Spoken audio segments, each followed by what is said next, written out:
오늘은 겨자씨의 비유 두 번째 시간으로 하나님의 나라는 사람들을 골치 아프게 하는 스캔들이라는 제목으로 예수님의 말씀 함께 나누도록 하겠습니다. 많은 사람들이 하나님의 나라 천국을 잘 오해해요. 오해하니까 잘못 알고 있는 천국에 대한 그 개념이 그때 잘못 알고 있기 때문에 하나님의 나라의 진짜 모습이 그 사람에게 이루어지지 않아요. 여러분, 그래서 우리가 하나님의 나라는 어떤 모습인지 정확하게 이해하고 깨닫게 될 때 천국이, 예수님이 말씀하신 그 천국의 모습이, 하나님의 나라의 모습이 우리에게 이루어지는 것입니다. 그렇기 때문에 예수님께서 친히 말씀해 주신, 바울이 얘기한 것이 아니라, 베드로가 얘기한 것이 아니라 예수님이 친히 말씀해 주신 하나님의 나라의 모습이 어떠한 것인지 여러분 오늘 주신 말씀을 통하여 분명하게 깨닫게 되기를 축복합니다. 지난 시간에 천국은 중심도 아니고 최고도 아니라라고 말씀을 드렸어요. 겨자씨는 그 채소밭 중앙에 심는 것이 아니라 저 변두리에 조금 심는 거예요. 천국의 이미지가 어떤 모습이냐면 중심이 아니에요. 인싸라고 얘기하죠. 사람들의 주목을 받는 그런 모습이 아니다라는 것입니다. 천국의 모습이. 그 겨자 나물은 커봤자 사람 키 정도밖에 크지도 않아요. 1년생 풀입니다. 나무도 아닌 것입니다. 그래서 하나님의 나라는 얼뜻 보기에 대단해 보이지 않는 것입니다. 그래서 예수님이 하나님의 나라의 모습을 겨자씨 하나에 비유하신 이유가 있는데, 천국의 모습이 육신적인 사람의 눈으로 보게 될 때는 중심이 되고 최고가 되기를 원하는 사람들의 눈에 보기에는 천국이 보이지 않는다는 것입니다. 그 사람들의 눈에는 천국이 전혀 보이지도 않고 천국을 들어갈 수도 없는 그런 사람이다라는 것입니다. 여러분, 우리의 시각이, 우리의 생각이 바뀌어야 되는 것입니다. 내가 세상의 중심이 되고 내가 세상의 최고가 되기를 원하는 사람들은 그 마음에는 천국이 깃들지가 않는 것입니다. 그래서 지난 시간에 그 말씀을 드렸고, 오늘은 두 번째 시간, 또한 천국은 주변에서 시작했지만 예상하지 못한 문제를 일으킨다는 것입니다. 천국은 평안한, 아주 모든 것들이 다 잘 해결돼서 만사형통돼서 그냥 이거 너무너무 좋구나 라고 하는 것이 천국이 아니다라는 것입니다. 하나님의 나라에는 갈등이 반드시 일어난다는 것입니다. 문제가 일어난다라는 것입니다. 그래서 천국을 발견하지 못한 그 사람들에게 골치 아픈 일이 된다라는 것입니다. 그래서 오늘 제목의 말씀대로 천국은 일종의 스캔들이 된다라는 것입니다. 오늘은 마태복음 13장이 아니라 누가복음 13장의 말씀으로 천국의 비유, 겨자씨의 비유 말씀 함께 나누겠습니다. 그러므로 다 같이 봉독하도록 하겠습니다. 시작. 그러므로 예수께서 이르시되 하나님의 나라가 무엇과 같을까? 내가 무엇으로 비유할까? 마치 사람이 자기 채소밭에 갖다 심은 겨자씨 하나를 같으니 자라 나무가 되매 공중의 새들이 그 가지에 깃들었느니라. 사모님이 몇 평 되지도 않는 요 위에 그냥 산 밑에 밭, 그 동네 분이 주셔가지고 밭 한다고 왔다 갔다 하면서 이렇게 얘기하는데 쐐기한테도 물리고 개미한테도 물리고 해서 응급실에 가려고 큰일 난 것처럼 하기도 하고 그렇게 하는데, 고라니도 와가지고 심은 거 훑어 먹더라고요. 고라니가 와가지고, 고라니가 그 별것도 아닌 그거를, 대단한 거 심은 것도 아니잖아. 고라니가 와서 그 밤중에 푸드덕 소리가 나더라. 고라니가 왔구나. 가보면은 일정하게 아주 착실하게 잘 훑어 먹고 가고 있어요. 이제 감자 읽고 감자 같은 거 심으면 읽고 이렇게 하면은, 고구마 읽고 하면은 또 다른 애가 내려올 거예요. 멧돼지가 내려와가지고 또 훑어 먹고 갈 거예요. 그래서 여러분, 그 채소밭을 일구는 주인에게 문제가 있어요. 문제. 골치 아픈 거예요. 뭐가 자꾸 와요? 여기 말씀을 보면 새들이 자꾸 오는 겁니다. 새들이. 근데 안 왔으면 좋겠는데 뭐 때문에 새들이 와요? 채소밭에는 새들이 안 깃드는데 그 겨자나물이 이렇게 좀 자라나면 거긴 그늘이 좀 생겨가지고 씨도 떨어지고 하니까 거기에 좀 쉬려고 오면서 여기 먹을 게 좀 있네 하면서 새들이 와서 뭐예요? 채소밭도 뜯어먹고 같이 이렇게 하는 거예요. 그러니까 겨자씨 요만큼을 향신료로 얻어 먹기 위해서 밭 모퉁이가 아니라 저 구석퉁이에 심어 놨는데 그것 때문에 자꾸 문제가 일어나. 근데 예수님이 천국의 모습을 이 상황으로, 겨자씨 하나리 천국이란 뜻이 아니에요. 누님 말씀을 드립니다. 겨자씨 하나를 채전 그 모퉁이에다 심어 놨는데 그것으로 일어나는 어떤 상황의 모습이 천국의 어떤 모습과 유사하다라는 그런 의미입니다. 그러니까 여러분 그 예수님의 비유 이렇게 강의하시는 분들을 이렇게 저도 가끔 들어보는데 다 엉터리로 강의합니다. 기본적으로 출발부터 틀렸어요. 원래 말씀의 의미는 그겁니다. 그 상황의 모습이 천국의 어떤 상황의 모습과 이게 연결이 된다, 대응이 된다라는 그런 뜻이에요. 천국이 골칫거리다라는 골칫거리. 자기 채소밭에 갖다 심은 겨자씨 하나를 말씀드렸어요. 자라서 나무가 되면, 나무는 아니에요, 과장입니다. 근데 이게 겨자씨가 특징이 있는데 이렇게 실제로 이렇게 생겼어요. 저도 봤어요. 이렇게 갖고 저 안에 씨가 요 좁쌀보다 더 작아요. 요만한 씨들이 잔뜩 들어 있습니다. 그래가지고 저게 떨어지면 어떻게 될까요? 하나를 심었는데도 그 다음에 보면은 어떻게 되냐면 이렇게 되는 겁니다. 이렇게 겨자 굴락이 되는 겁니다. 그래가지고 이게 안 먹을 수도 없고 심으면 또 문제가 되고 막 이런 상황인 것입니다. 엄청납니다. 가만두면 이렇게 됩니다. 근데 천국의 모습이 어떻게 해요? 그 당시의 주류 사람들에게 이런 골칫거리예요. 그 당시 종교인들에게 예수님으로 인해서 시작한 그 하나님의 나라의 모습이 골칫거리예요. 변두리에 있거든요. 갈릴리 저 변두리에서 활동하는데도 계속 문제가 일어나는 거예요. 공중의 새들이 그 가지에 깃들었느니라라고 얘기했는데 성경에서 새들이 의미하는 바는 정확합니다. 이방인 그리고 연약한 자들 이런 자들을 영혼 사람들을 의미하는 게 이제 새들이 그 가지에 깃든다. 여러분 천국은 최고나 중심이 아니어도 아무 상관이 없습니다. 하나님의 나라가 그렇게 최고가 될 필요도 없고 교회 건물이 이 지역에서 최고로 좋은 건물이 될 필요도 없어요. 그 교회에 모인 사람들이 그 사람들의 모습이 새들이 깃들 수 있는 사랑의 마음을 가지고 배려의 마음을 가지고 눈으로 인사하고 입술로 미소 지으면서 반겨주면 그곳이 천국이 되는 것입니다. 할렐루야 아멘. 그 모습이 천국의 모습이다라고 말씀드렸고 유대인들에게 겨자는 어떤 식물이었나 이미 말씀드렸어요. 겨자 굴락 때문에 채소밭에 새들이 깃들기 때문에 문제가 된다. 플린이라는 고대 학자입니다. 자연사라는 책에 겨자씨가 중군동 지역뿐만 아니라 지중해 일대 다 사람들이 심어서 먹었어요. 근데 본격적으로 심을 수도 없어요. 왜냐하면 문제가 생기기 때문에 워낙 번식력이 강해서 그냥 가만 내버려두면 그 지역 전체를 다 차지해버려요. 천국의 모습입니다. 그리고 그렇게 생겨난 겨자 굴락은 사람들이 원하지 않는 새들을 부르기 때문에 그렇습니다. 이처럼 겨자 천국은 사람들이 원하지 않는 방식으로 원하지 않는 곳을 점령하고 통제가 되지 않으며 그리고 새들을 유인하기 때문에 골치가 아픈 거다라는 것입니다.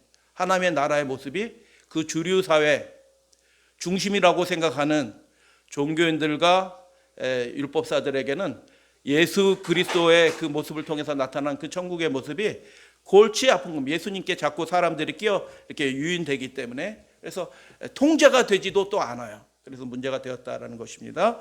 그래서 천국은 기존 질서의 일종의 골칫거리였다라는 것입니다. 그 질서의 일종의 스캔들인 셈이었다라는 것입니다. 여러분 이 시간에 잠깐 우리가 눈을 돌려서 계시록 13장의 상황으로 바꿔보도록 하겠습니다. 겨자 천국은 요한계시록 13장에 용과 짐승의 초국적인 질서를 거부하는 성도들의 모습을 통해서 나타납니다. 모든 나라 사람들이, 땅에 사는 모든 사람들이 다 그 질서에 굴복해요. 다 그 짐승의 표를 받도록 강제해요. 그래서 그들이 기존 전 세계의 질서들을 다 통제하는 겁니다. 그런 시대가 됩니다. 제가 드릴 말씀은 많이 있는데, 하여튼 뭐 하지 않으면 아무것도 못하도록 다 그렇게 질서를 만들어 가고 있어요. 그런 상황에서 겨자씨로 비유된 그 하나님의 나라의 백성, 천국의 백성들의 모습은 어떠냐? 하나님의 말씀 때문에, 하나님의 명령 때문에 그걸 거부하는 겁니다. 그래서 골치 아픈 거예요. 그 주류 사회, 기존 질서의 그 통치 체계를 유지하려고 하는 사람들의 눈에는 그 하나님의 계명과 예수 믿음을 지키는 그 사람들이 골치 아파요. 그러니까 어떤 명령을 내려요? 사형 명령도 내리는 겁니다. 제거하려고. 그래서 여러분, 천국은 그냥 마냥 편한 그냥 파라다이스가 아니라 그 기존 질서와 갈등 관계에 있는 골칫거리며 스캔들인 그 상태가 천국의 모습이에요. 교회가 국가의 명령을 그냥 시키는 대로 다 따라한다. 갈등될 일이 없어요. 골치 아플 일도 없어요. 짐승의 표 이렇게 사형 명령 내릴 필요도 없어요. 그러나 하나님의 명령과 예수 믿음 때문에 받아들일 수 없는 것들이 생기기 때문에 거부해요. 그렇기 때문에 갈등이 일어나요. 그 주류 정치인들의 입장에 세계 질서를 유지하는 그 글로벌리스트들한테는 그 하나님의 계명을 지키는 사람들이 골치 아픈 존재들이에요. 제거했으면 좋겠어요. 그런 상황이 된다라는 것입니다. 그 모습이 2000년 전에 예수 그리스도와 그분을 따르는 그 백성들의, 제자들의 모습이었던 것입니다. 그래서 여러분, 예수님 믿으면 다 복받고 편안하다. 그건 가짜입니다. 100% 가짜입니다. 자꾸 가까운 데서부터 문제가 생길 수도 있다라는 것입니다. 그래서 천국은 이 땅에 세워지는, 그래서 모든 사람이 다 좋아라 하는 그러한 지상천국이 아니라는 것입니다.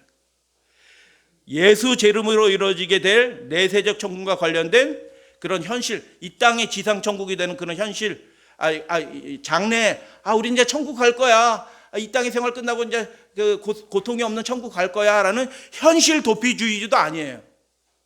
하나님의 나라의 백성들은, 하나님을 믿는, 예수를 믿는 그 사람들은 현실에서 뿌리 내리고 살아가는 것입니다. 그래서 그들과 갈등하게 된다라는 것입니다. 잠언 24장에 이런 말씀이 있어요. 너는, 여러분도 이렇게 되시는 분들이 혹시 있을런지 몰라요. 너는 옆집 사람의 형통을 부러워하지 말며. 옆집은 아파트 샀는데 그게 갑자기 프리미엄이 붙어가지고 갑자기 그게 10억이 더 붙어버렸네. 내가 10억 벌려고 해봐? 평생 벌어도 못 모으네. 근데 저 사람은 아파트 한 채 어떻게 샀는데 프리미엄이 10억이 붙어버렸어. 세금 좀 내더라도 막 괜찮아. 그러니까 우리는 믿음의 사람들이 어떻게 해요?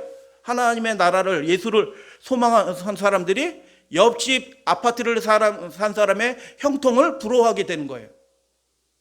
그러신 분 계시나요? 솔직하게 얘기해 보세요. 솔직하게. 옆집이 아무것도 안 했는데 갑자기 뭐가 붙어가지고 이렇게 쫙 잘 됐어. 저 사람은 뭘 했길래 저렇게 복을 받나? 이 생각이 하지 말라.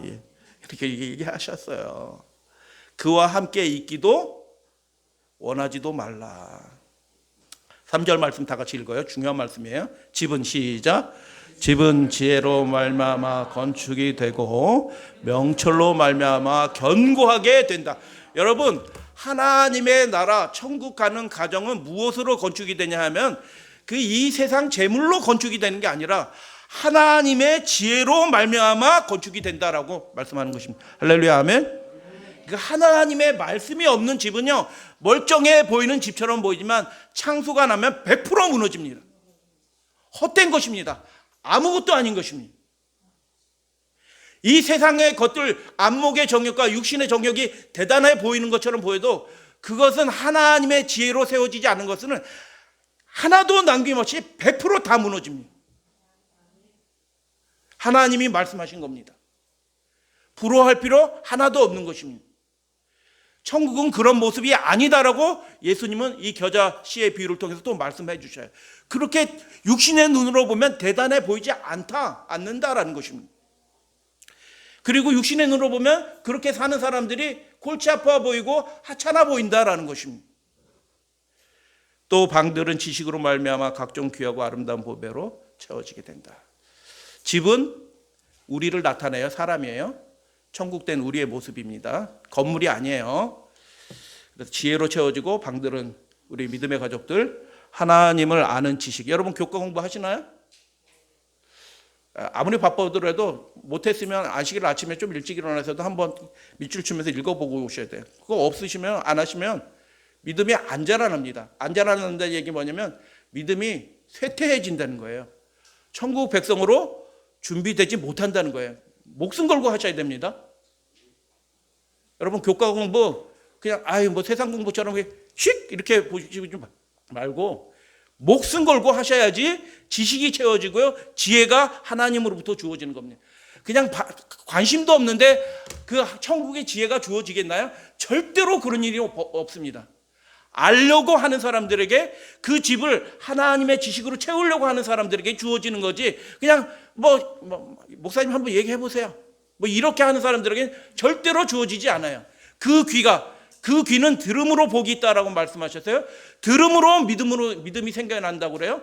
세상 소식은 자꾸 들어. 하나님을 대적하여 높아진 이 세상 이론들은 TV를 틀면 학교 가면 맨날 그 얘기하는 거예요. 하나님을 대적하는 이론들을 계속 들어. 그러니까 세뇌당하는 거예요. 망하는 지식이 우리 속에 들어오는 거예요. 엉뚱한 삶을 살게 돼요. 엉뚱한 판단을 하게 돼요. 엉뚱한 생각을 하게 되는 것입니다. 근데 우리는 천국 백성된 우리는 하나님을 아는 지식으로 하나님을 아는 그 지혜로 체험을 입어야 된다라는 것입니다. 그것으로 충분하다라는 겁니다. 형통하지 않아도 좋다라는 겁니다. 오늘 예수님의 말씀을 보면 그 사람이 형통한데요. 그 기존 질서의 사람들과 변화되지 않은 육신의 사람들과 계속 갈등이 일어나요. 여러분 교회에서 왜 갈등이 자꾸 일어나는 줄 아셔요? 왜 집사님들끼리 싸우셔요? 왜 미워라 해요? 변화되지 않은 육신의 모습이 거듭나지 않는 모습이 충돌하는 겁니다. 근데 변화되면 그 일들이 없어질 것입니다. 천국에는 악인의 형통을 부러워하는 사람이 없습니다. 그러니까 옆집 사람이 산 아파트가 10억이 붙든 100억이 붙든 안 됐다 불쌍하다라고 이렇게 마음으로 여기시고 그를 위해서 기도해 주셔요. 하늘 지혜와 지식을 가진 사람으로 세워지고 채워지는 나라가 천국인 것입니다. 겨자씨는 부정한 식물이었어요. 천대를 받았습니다. 채소밭에 변두리에 갖다 심은 겨자씨 한 알과 같다라고 말씀을 드렸는데 미슈나에는 이런 유대 성경 해석서입니다. 미슈나에는 이런 얘기가 있어요. 모든 씨앗을 밭에 다 뿌려서는 안 된다.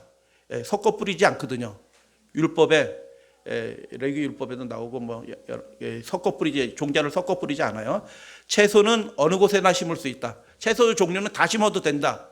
그런데 큰 콩은 채소다. 그러니까 채소랑 같이 심어도 된다라는 거예요. 이 미슈나의 요 규례에 대해서 제가 다는 아니고 거의 읽어봤는데 엄청나게 자세하게 설명을 해놨어요. 이 율법을. 성경은 아주 단순한데 그들은 아주 자세한 규례. 요거는 심어도 되고 요거는 안 심으면 안 된다. 아주 종류별로 해서 자세히 해놨어요. 근데 겨자는 어떤 거라고요? 채소라고 아니라고요? 그러니까 채소하고 겨자하고 같이 섞어 심으면 돼요? 안 돼요? 안 돼요. 그럼 심으려면 어떻게 심어야 돼? 저 구석등에 조금 심는 거예요. 다른 채소에 영향 안 받도록. 그러니까 이 겨자씨는 어떤 느낌이 들어요? 부정한 것으로 간주되는 거예요. 같이 있으면 안 돼. 따로 떨어뜨려야 돼. 부정한 식물로 간주되었다는 것입니다. 그래서 율법은 씨를 섞어 뿌리지 말라고 말씀했어요. 동서고금을 통해서 겨자는 다 동일합니다. 채소가 아니기 때문에 부정한 식물로 당시 유대인들에게 천대받았던 것입니다. 반 모퉁이에 조금 심었을 뿐이고요. 간신히 변두리에 자리를 얻은 우리 교회가 저 도심지 중앙에 저 왕숙지구 중앙 이제 개발이 되잖아요. 종교부지가 오는데 그 종교부지 제일 왕숙지역 중심에 딱 땅값 500평 하면 땅값 50억이거든요. 50억 딱 들어가지고 건물 비용 50억 들어가지고 100억짜리 건물 딱 세워놓으면 그럴 듯하거든요. 동의하시나요?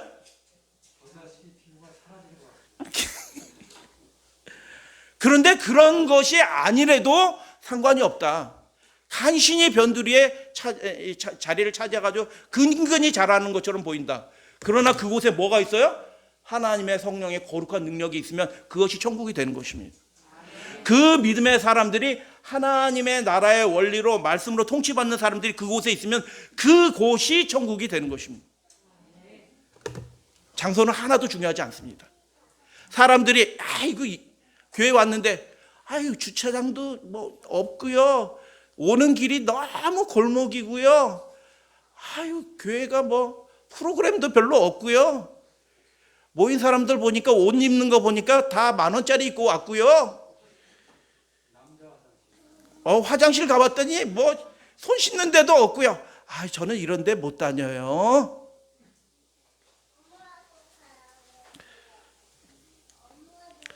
그래서 성스러운 채소밭에 속된 겨자씨를 뿌려서는 안 됐고요. 천대받는 존재였고요. 농부의 터알 그 자그마한 밭에는 심겨질 수 없는 그런 존재였어요. 비천한 식물이었고 그러나 들판에서 스스로 자랍니다. 스스로. 부정하게 여김을 받는 그 겨자를 천국으로 비유해서 설명하신 이유가 있어요. 작은 것들은 무시됩니다. 여러분 키 크고 허우대가 멀쩡한 사람 보면은 한 번 더 봐요? 근데 키도 작고 꾀재기한 사람이 지나가 봐요. 거들떠 보지도 않아요. 여러분들이 마을 중앙에 간다고 뭐 거들떠 보던가요? 안 봐요. 뭐 여러분이 이렇게 TV 드라마 같은 거 찍는 거 보시면 아시겠지만 뭐 이렇게 지나가다가 이렇게 보면은 그 사람들은 똑같은 눈코입을 달린 사람인데 얼굴에서 빛이 나. 한 20m 밖에서 보는데도 얼굴에서 빛이 나. 저 사람은 누군가? 이렇게 빛이 나. 딱 그렇게 보면 드라마 찍고 있고요. 그 무슨 연예인이 와서 찍고 있어요. 얼마나 빛이 나는지 몰라요. 한번 여기 볼까요? 1분단, 2분단, 3분단. 내세울 게 하나도 없네. 어떻게 이렇게 안 생길 수가 있나요? 기분 나빠하지 마세요. 기분 나빠. 작은 것들은 멸시받아요. 이 세상에선 그래요. 작은 것들은 멸시받아요. 크고 장대한 것들이 대접받아요. 작은 것들은 천박한 것으로 무시당해요. 그런 사회, 그런 식민지 사회 속에서 예수님은 그런 부정한 유대인들 자신에게도 이렇게 비천하게 여겨지고 부정한 것으로 여겨지는 그 겨자 나무를, 그래서 채소밭에 같이 심을 수도 없는 그 씨를 천국에 비유하신 겁니다. 같이 심을 수 없다는 얘기가 무슨 뜻인지 좀 감이 오시나요? 갈등 관계가 있다는 거예요. 합해질 수 없다는 거예요. 그래서 하나님의 나라는 세계 중심도 아니고 최고도 아닙니다. 오히려 변두리의 낮은 나라고, 새들이 깃들면 우리의 마음이 다른 영혼들을 향해서 이렇게 배려하는 마음으로, 사랑하는 마음으로 열려 있다면 그 분이 대단한 사람 아니래도, 쌍꺼풀 안 졌더라도, 키가 1m 80 모델 아니더라도 그 사람이 하나님 안에서 제일 주목받는 천국된 믿음의 사람이다라고 여러분 그렇게 여기시고, 다른 사람의 어떤 가진 외향적인 것들을 부러워하고 남의 형통을 부러워하실 필요가 전혀 없다. 그래서 그 존재 자체로 충분한 하나님의 나라가 천국이다라고 말씀하셨어요. 같이 한번 읽어볼까요? 최고, 시작. 최고가 인정받고 주류가 되어 어깨 펴는 그런 세상에서 대부분의 사람들은 어떠한 사람을, 여러분 최고가 되려고 하면 어떻게 되나요? 저절로 안 돼요. 제가 고3 때는 사당오락이라고 얘기했어요. 사당오락. 철저하게 자기를 통제하고 훈련시키고 그렇게 해야지 경쟁에서 살아남아서 최고가 아니라도 인서울이라도 하고 인서울에서 좀 더 좋은 대학교 가려고 하면 조금 더 노력해야 되고, 돈도 투자해야 되고, 시간도 투자해야 되고, 가족 전체가 막 몰입해야 되고, 뭐 이렇게 해야지 그렇게 되는 거예요. 초등학교부터 경력 관리해야 되고, 경력 관리 못하면은 부자 아빠 둬가지고 누구처럼 해가지고 이렇게 해가지고 청탁해가지고 가짜 증명서도 만들고, 뭐 이렇게 해야지 최고가 되는 것입니다. 주류가 되는 일은 쉽지 않아요. 근데 그렇게 되려고 하는 세상 속에서 사람들은 어떻게 살아가고 있습니까? 한눈 팔 겨를도 없습니다. 잠깐 딴짓 할 필요도 할 겨를도 없어요. 예배 드리는 시간이 아까운 겁니다. 예배 드리는 시간에 앉아서 책 한 줄이라도 더 봐야지 점수가 더 나오지. 한눈 팔 겨를도 없는 세상에서 살아남는 방법을 스스로 체득해야만 최고가 되고 주류가 되는 그런 사회 속에서, 자본주의의 이 태양 속에서, 사회주의가 옳다는 거 아니에요. 사회주의도 또 다른 자본주의의 세컨 버전입니다. 헐떡이며 쉴터를 찾아 쉴터를 잃어버린, 세상에서는 쉴 곳이 없어요. 다 경쟁하고 조금 성공하면 내가 최고다라고 얘기하고, 그렇게 쉼터를 잃어버린 그 작은 영혼들이 어디에서 쉼을 얻을 수 있습니까? 집에 들어왔는데, 야, 너 공부 안 하고 뭐 해? 좀 찔리네. 집 안에서도 그래요. 집 안에서도 쉼을 발견해야 되는데, 너 공부 안 하고 뭐 해? 야, 너 잠이 오냐? 막 찔리네. 그런 세상이 된 것입니다. 쉴 곳이 없는 영혼이들이 천지에 가득한 세상, 그런 곳에서 하나님의 나라의 모습은 어떤 모습일까요? 쉼이 제공되는, 대단하지 않더라도 깃들일 수 있는 그곳이면 천국이 되는 것입니다. 지친 영혼에게 하늘의 그늘을 들여주는 쉼터가 되길 원합니다. 그런 쉼터가 되어줄 수 있는 그런 사람이라면 그가 천국이 되는 것입니다. 이 모습이 누구에게서? 예수님에게서 나타난 천국의 모습이에요. 예수님이 주류던가요? 변두리예요. 찌끄러기입니다. 예수님은 찌끄러기. 예수님이 최고인가요? 아니요. 우리나 최고로 여기지만 당시로 돌아가면 예수님은 사투리 쓰는, 그러시유? 천국은 이렇대요. 뭐 저런 사람이 다 있어? 갈릴리 방언이 있습니다. 그런 식이에요. 말하는 것도, 천국은 이렇대요. 겨자씨가 심겨졌는데요. 새들이 깃들었대요. 저게 무슨. 그런데 그 예수의 모습에서 천국의 모습이 나타난다는 것입니다. 그래서 믿음의 가정들이 최고가 될 필요가 없어요. 꼭 아파트에 살 필요도 없어요. 꼭 30평 넘길 필요도 없어요. 10평이라도 상관없고 비주류라도 상관이 없는 것입니다. 그래서 일종의 천국은 스캔들이라는 걸 이미 말씀을 드렸어요. 가지가 나오고 새들이 그 그늘에 깃들면서 문제가 생기는 것입니다. 성경 연구를 하고 부인은 실제로 있었던 일입니다. 한 전도자가 인도네시아는 무슬림이잖아요. 한 가정에 가서 성경을 가르쳤어요. 근데 그 부인은 예수를 그리스도로 영접했어요. 깨달음이 있고. 할렐루야, 아멘. 그런데 남편은 그것을 딱 보면서 어떻게 해요? 그 전도자가 와서 멀쩡하게 잘 지내는 우리 가정의 행복을 깨뜨렸다라고 생각하는 겁니다. 남편은. 저놈이 괜히 와서 허튼 소리 해가지고, 우리는 무슬림 잘 믿고 있는데 엉뚱한 거 얘기해가지고 다른 믿음 갖게 하네? 벌써 기존 질서에 뭔가 딴 게 생긴 거잖아요. 그 남편이 뭐 했게요?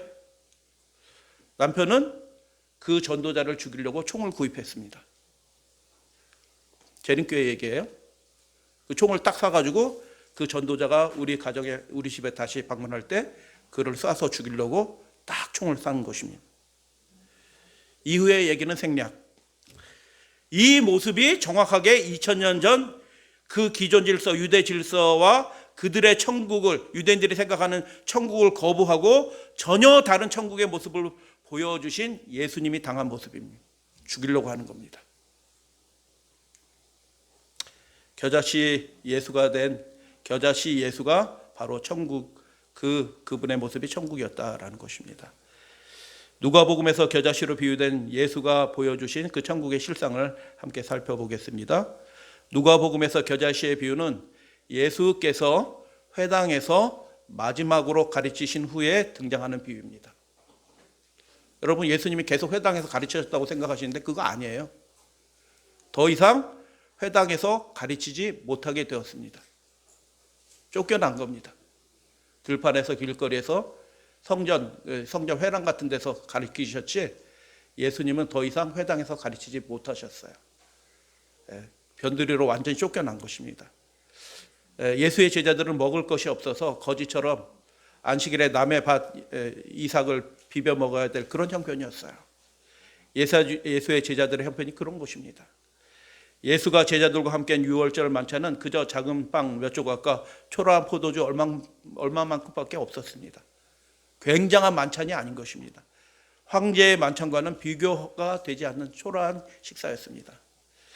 그러나 제자들이 참여한 그 만찬은 하나님의 아들과 하나님의 아들의 피를 나타내는 그런 식탁인 것입니다. 그 살과 그 피가 살리는 떡과 살리는 음료였습니다. 비록 호화찬란한 만찬이 아니었지만 하나님이 거기 계셨고 누구나 원하는 자는 참여할 수 있고 낮고 열린 그 은혜의 밥상, 그 천국의 밥상이 예수님의 모습을 통해서 나타난 것입니다. 예수가 차려놓은 그 밥상에서 그분의 살과 그분의 피를 먹은 제자들은 신령한 힘을 입고 성령에 취해서 하늘을 향해서 날아오르는 그런 새들처럼 날아오르게 될 것입니다. 그것이 초기 교회의 모습인 것입니다. 그 기존 질서를 한순간에 뒤엎어 버리는 것입니다. 성령의 능력으로 예루살렘이 한순간에 뒤집어 엎어지는 그 놀라운 역사들이 천국의 역사의 그 모습으로 나타나는 것입니다. 그래서 겨자씨로 비유된 예수는 일종의 골칫거리 스캔들이었다. 유대인들의 선민주의 율법주의로 스스로 높아지고 스스로 최고가 되고 스스로 세계의 중심이 되려고 하는 그 땅에서 겨자씨 한 알과 같이 작고 낮은 분으로 오셔서 소동을 일으킨 분이, 골치가 아픈 존재가 된 그분이 천국 자체이셨던 예수님의 모습이에요. 여러분이 예수 믿음을 철저하게 할수록 가족들이 싫어하는 사람이 생길 겁니다. 적당하게 타협하면서 믿으면 가족들이 좋아라. 그 교회 열심히 다녀. 근데 철저하게 할수록 가족들이 자꾸 교회 다니면 되지 왜 그렇게까지 해? 라고 하는 일들이 벌어질 것입니다. 여러분이 가족 안에서 편안하게 지내시기를 원하셔요? 가족 안에 갈등이 일어나게 되기를 원하셔요? 그런데 예수님이 걸어가신, 예수님이 보여주신 이 천국의 모습은 갈등이 일어나는 거예요. 내가 칼을 주러 왔다라고 말씀하신 의미가 그런 것들입니다. 우리가 하나님의 나라의 백성으로 진짜 준비가 된다면 그 모습이 불편한 사람들이 반드시 생겨나요. 가족 중에 누가 반드시 불편해해. 그걸 말한다고요.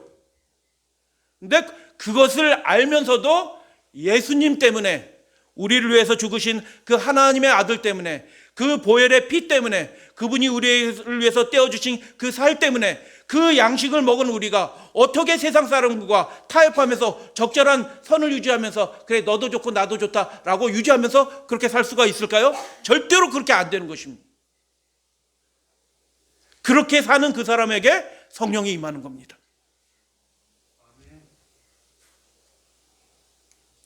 세상을 바라보지 말고 예수님을 바라보시게 되길 바랍니다. 예수는 겨자나무처럼 낮은 분이셨고, 그래서 낮고 부정한 사람, 세리와 창기들이 예수님한테 오는데 거리낌이 없어요. 불편하지 않아요. 고고한 척하지 않으셨거든요. 예수님은 내가 있는 척하지 않았어요. 아는 척하지 않으셨어요. 예수님은 그렇게 낮은 존재, 편한 존재였어요. 그러니까 이 연약한 죄인들이 예수님한테 깃드는 것입니다. 천국은 그렇게 시작이 되었습니다. 아주 낮은 곳에서. 우리들의 하나님은 3층 하늘 높은 보좌에 계신 하나님이 아닙니다. 겨자처럼 우리 곁으로, 그것도 아주 가까이에 오신 하나님이셨습니다. 우리는 주님을 따라 지성소로 이제 담대히 나아가게 됩니다. 그리고 우리는 보좌 우편에 함께 앉게 될 것입니다. 장래의 모습이에요. 겨자씨 천국은 이 땅의 시각으로 보면 보잘것없는 것처럼 보이지만 하늘의 하나님의 시각으로 바라보게 되면 위대한 약속을 품고 있는 나라인 것입니다. 이게 진짜 나라예요. 그래서 천국의 원리 보고 말씀을 정리하도록 하겠습니다. 현대를 사는 사람들은 숫자의 논리에 익숙해져 있습니다. 너 학점 몇 점 맞았어? 3.0. 너는 몇 점 맞았어? 4.3. 오! 숫자화 되지 않는 것에는 아무것도 관계. 여러분 예배 몇 번 여기 저기 성경 통독표 이렇게 해놓지만 강조를 하지 않아서 도장 안 찍으시는데 표시도 안 하고 그러잖아요. 예배 몇 번 참석했느냐 이거 관심 있어요? 사람은 관심 없어요. 성경 몇 번 읽었느냐 이거 관심 있어요? 하나도 관심 갖지 않아요. 이 세상 사람들이요. 숫자화되지 않는 것, 실질적인 유익으로 변환되지 않는 그런 것들은 사람들이 아무도 관심 갖지 않는 그런 시대에 사는 것입니다.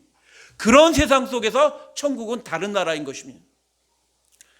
거의 모든 사람들이 이 돈의 질병에 자본주의의 중병에 걸려 있습니다.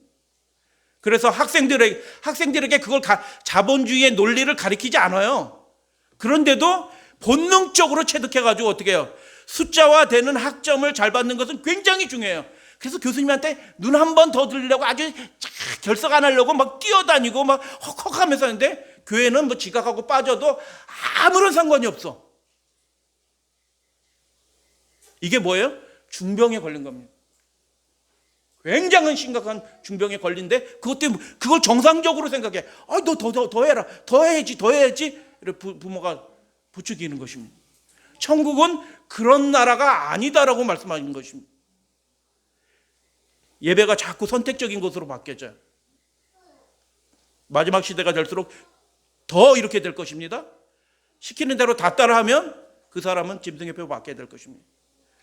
숫자화되는 것에만 관심을 갖도록 길들여집니다.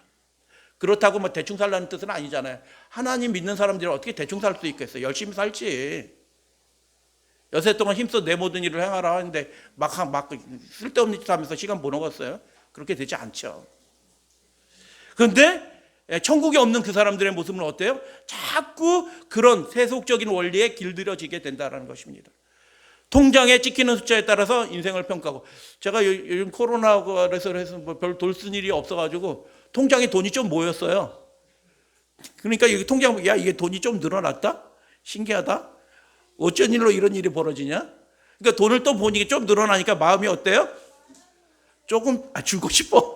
좋게 생각해 주셔서 감사합니다. 통장에 많이 늘어나는 것도 아니에요. 뭐 제가 1000 단위로 넘어간 적은 한 번도 없어요. 몇백 점 생겼어. 그러니까 마음이 조금 편해져. 뭐 급한 일 생겨도 그냥 얼마큼 몇백은 쓸 돈이 좀 그래도 있구나. 마음이 편해지더라고. 여러분도 그러시죠?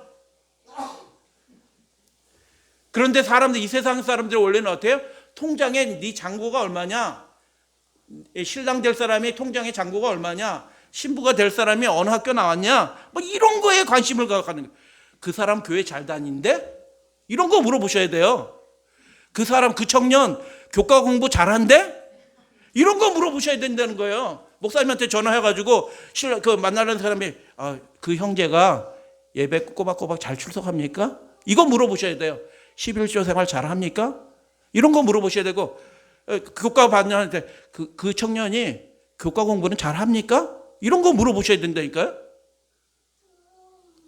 동의하십니까? 그러면 준비된 겁니다. 아무것도 없어도 돼요. 그런 마음으로 살아가면 그 사람이 천국이거든요. 할렐루야, 아멘. 그 사람이 세상을 바꾸는 사람이 되는 거예요. 그 사람에게 성령의 능력이 임해서 그 사람이 실제로는 세상에 가장 중요한 사람이 되는 것입니다. 할렐루야, 아멘. 육신의 눈으로 바라보시면 안 된다는 것입니다. 하나님의 시각으로 이 세상을 바라보라라고 예수님이 이 겨자 시의 비유를 통해서 천국의 원리를 설명하는 것입니다. 아이들도 아파트 평수 비교하는 거 아시죠?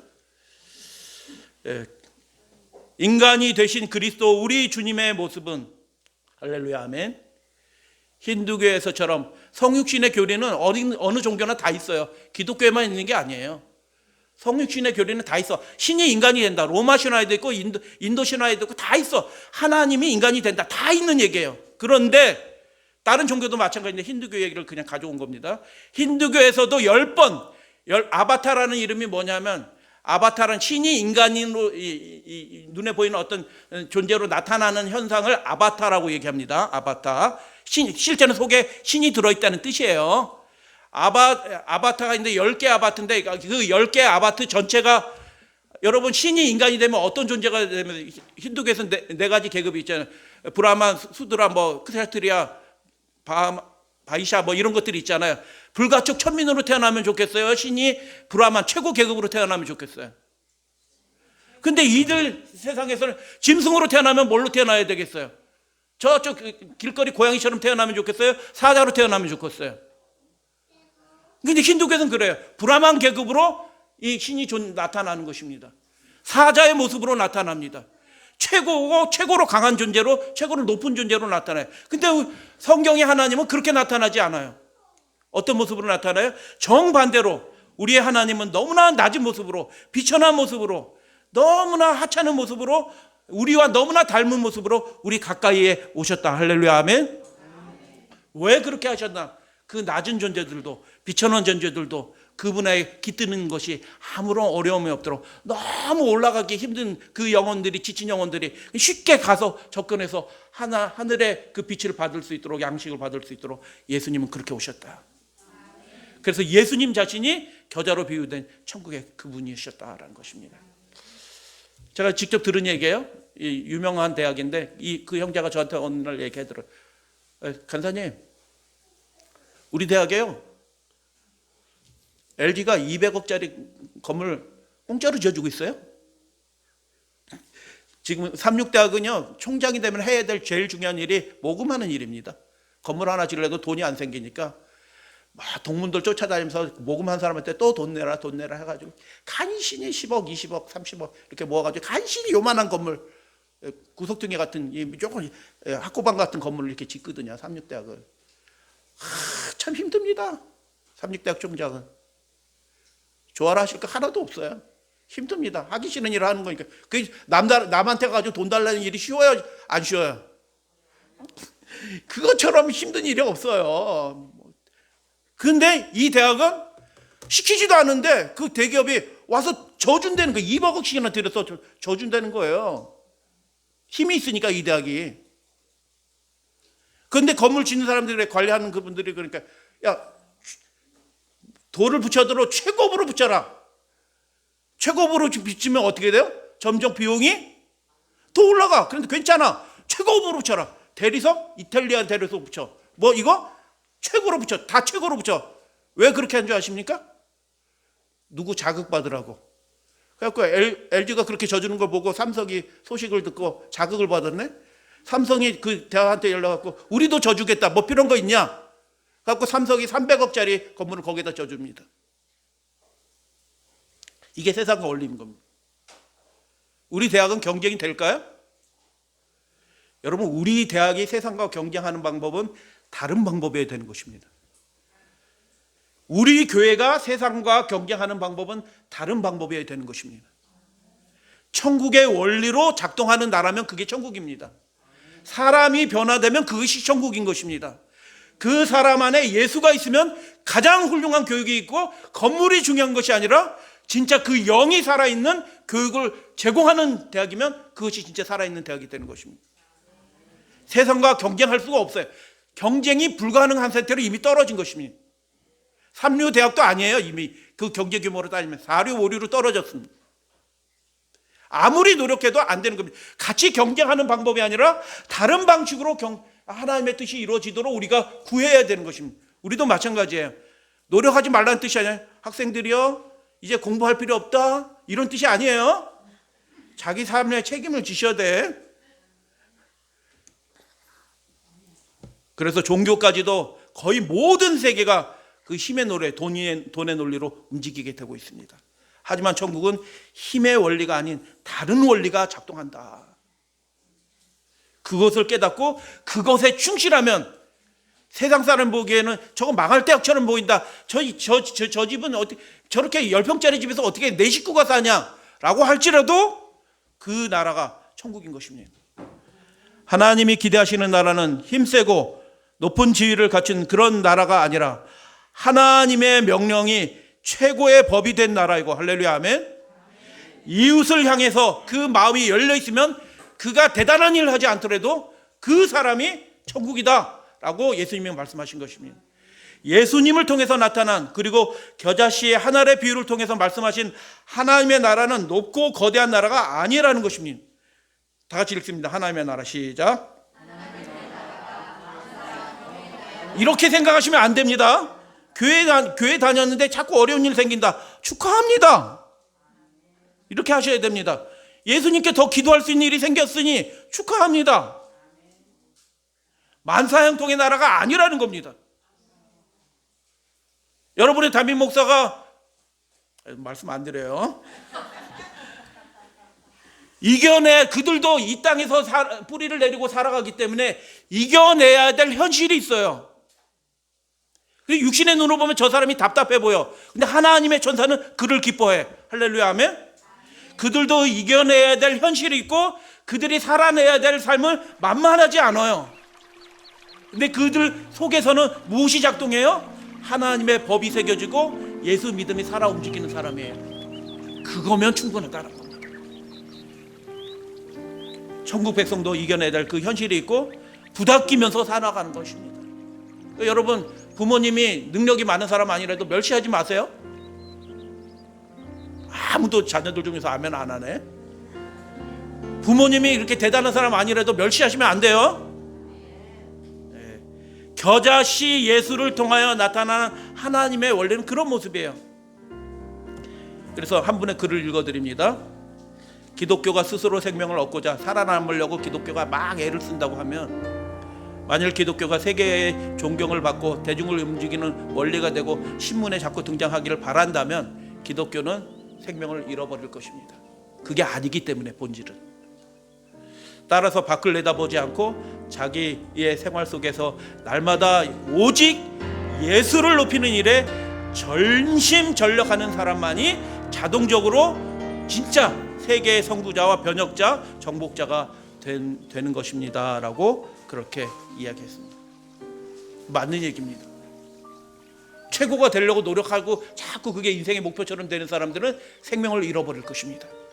그러나 내 삶을 통하여 오직 예수를 높이려고 전심전력하면서 무슨 일이든지 하려고 하는 그 사람들은 하늘의 생명이 그들에게 깃들여서 영향력 있는 사람이 될 것입니다. 겨자씨 예수를 통해서 나타난 하나님의 원리는 무엇입니까? 두 가지 말씀드리고 말씀 마칩니다. 천국은 외양상 강하고 거대하지 않을지라도 날마다 자신의 생활 속에서 오직 하나님을 높이는 일에 전심전력하는 모습, 그 모습이 예수님에게서 나타난 하나님의 나라의 모습이었습니다. 그 모습으로 되는 것입니다. 두 번째는, 예수는 하나님의 명령 외에 사람의 인정받으려고 하지 않았어요. 예수님은.